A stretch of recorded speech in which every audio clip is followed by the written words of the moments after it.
Perkenalkan, nama saya Novi Gini Putus Saragi. Saya akan mempresentasikan dalam rangka ujian akhir semester. Presentasi yang saya tampilkan adalah representasi dari hasil ujian tengah semester terkait rangkuman jurnal keuangan yang berjudul The Determinants of Corporate Cash Holdings, Novel Evidence from Emerging Countries.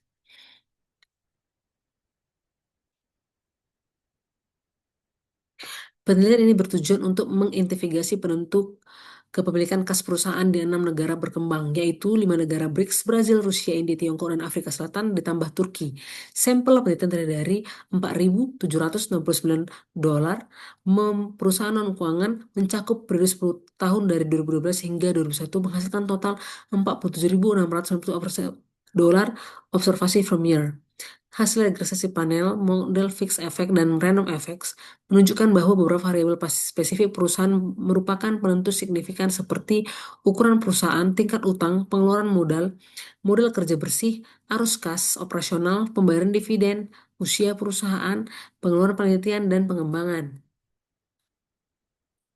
Kas memegang peran sentral dalam manajemen keuangan perusahaan, baik untuk likuiditas jangka pendek maupun strategi investasi jangka panjang. Perusahaan membutuhkan tingkat kas optimal untuk transaksi, berjaga terhadap risiko, serta memanfaatkan peluang investasi. Namun, kas juga memiliki opportunity cost karena tidak menghasilkan return langsung. Kas penting untuk keputusan keuangan jangka pendek, misalnya siklus konversi kas, maupun jangka panjang, misalnya keputusan penganggaran modal. Perusahaan menahan kas untuk berbagai motif, termasuk motif transaksi, spekulasi, dan pencegahan. Namun ada pertimbangan trade-off karena kas bukan aset menghasil pendapatan sehingga menimbulkan biaya peluang atau opportunity cost. Penelitian ini memberikan kontribusi karena menggunakan data besar lintas negara, emerging markets, menguji pengaruh di tingkat seluruh sampel negara dan industri serta berbagai teori corporate finance seperti trade-off theory, pecking order theory, dan free cash flow theory sebagai dasar penelitian. Menurut penelitian, The Determinants of Corporate Cash Holdings Novel Evidence from Emerging Countries, tiga teori utama yang menjelaskan mengapa perusahaan mempertahankan kas adalah yang pertama, teori trade-off, menyatakan bahwa ada tingkat kas optimal di mana manfaat marginal, motif transaksi, dan pencegahan seimbang dengan biaya marginal, biaya peluang, dan biaya keagenan. Lalu teori pecking order menggambarkan bahwa perusahaan memprioritaskan sumber pendanaan, laba ditahan, utang, lalu ekuitas dan kepemilikan kas adalah cerminan dari pilihan investasi dan pendanaan, sehingga tidak ada tingkat kas optimal tunggal.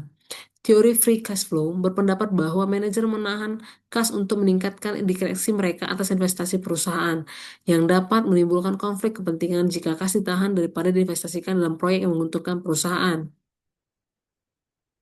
Ukuran ukuran perusahaan merupakan berhubungan negatif signifikan. Ini mendukung pandangan bahwa perusahaan yang lebih kecil cenderung menahan lebih banyak kas karena kredibilitas yang lebih rendah dan akses pendanaan yang terbatas.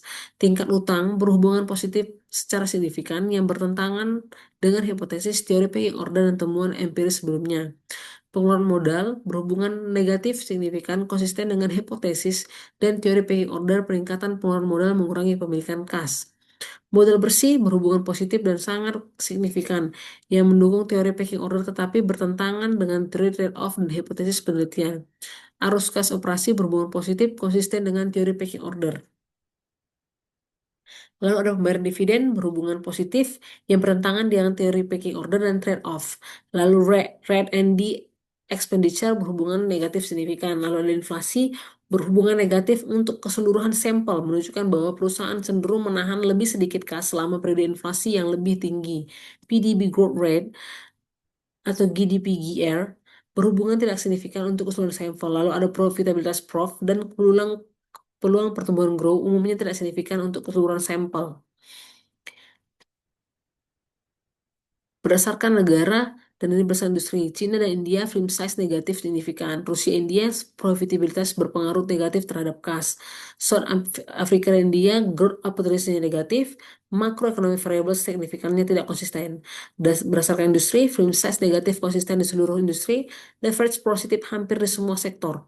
Growth opportunities umumnya positif, NWC dan OVC mayoritas positif, dividen positif konsisten di semua industri. Hasil ini menunjukkan variasi dalam tanda dan signifikan antar negara dan industri. Misal di Tiongkok, ukuran perusahaan, pengeluaran modal, dan R&D memiliki hubungan negatif signifikan, sementara di India, leverage dan arus kas operasi memiliki hubungan positif signifikan. Analisis yang dapat saya ambil yang pertama, data dari sampel dari 4.716 perusahaan non-keuangan, 6 negara emerging BRICS dan Turki.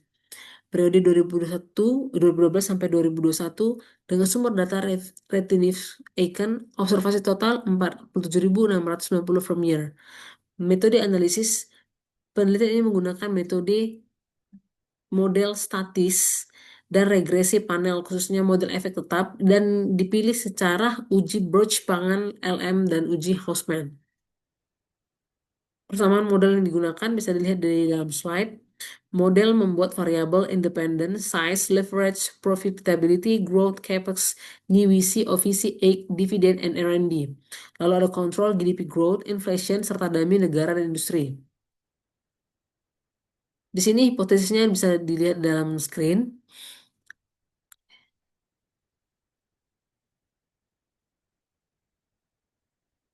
Yang seperti saya jelaskan di slide sebelumnya, hipotesis 1A, 1B dengan film size, itu dia terhadap cash holding, dia ber-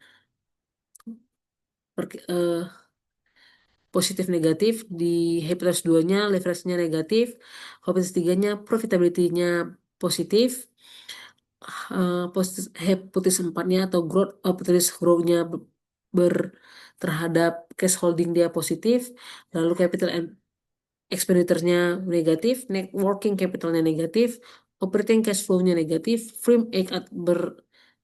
positif, dividennya negatif, dan R&D expenditure-nya positif.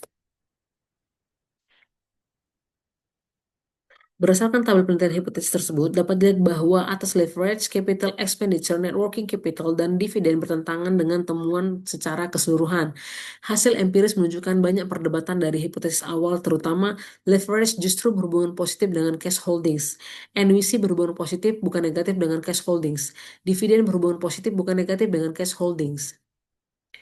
Kesimpulan yang dapat saya ambil dalam penelitian jurnal yang saya angkat kali ini adalah jurnal penelitian menyimpulkan bahwa ukuran perusahaan, tingkat utang, pengeluaran modal, modal kerja bersih, serta arus kas operasi, usia perusahaan, pengeluaran R&D, dan pembayaran dividen adalah penentu signifikan dari kepemilikan kas perusahaan di negara-negara berkembang.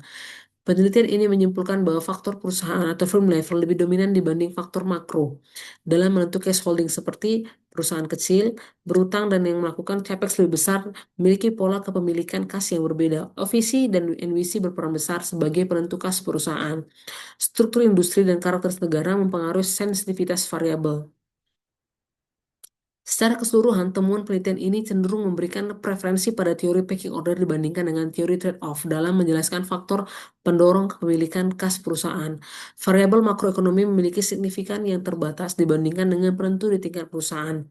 Penelitian ini membantu manajer dan regulator dalam merancang kebijakan likuiditas karena kas berperan penting untuk ketahanan finansial, terutama di negara berkembang.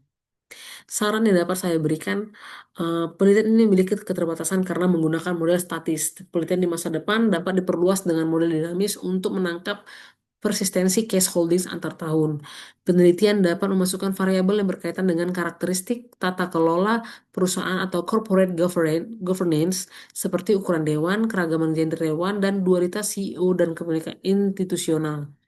Jurnal penelitian dapat menambah variabel country level seperti development of finance system, political stability, investor protection, dan memperoleh sampel ke negara emerging market lainnya agar hasil bisa semakin generalizable. Di sini saya juga akan melampirkan link jurnal penelitian di mana di dalamnya terdapat jurnal penelitian yang saya angkat dalam penelitian saya kali ini. Mungkin ini saja presentasi dari saya. Sekian dan terima kasih.